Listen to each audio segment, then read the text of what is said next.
Hey friends, if you wish to fix profile error on Microsoft Edge, then please watch this video. I will guide you through the resolutions. The first solution is to update Edge. So open Microsoft Edge, click on these three dots at the top right corner, select this option Help and Feedback and click on About Microsoft Edge.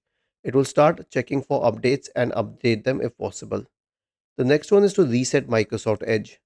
Click on these three dots at the top right corner, select Settings from the menu.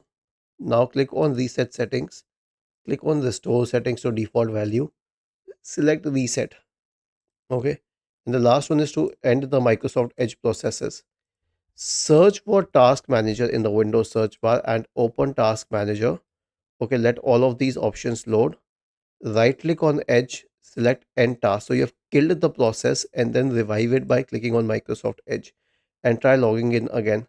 Obviously, you can create a new profile here, like you can just click on set up a new work profile and all, but that's a tedious process. That's what I do if I have to solve the problem. Was this helpful? If yes, then please subscribe to the channel. If not, then let us know in the comment section of the video on how we could help you further. Thank you for watching this video and have a nice day.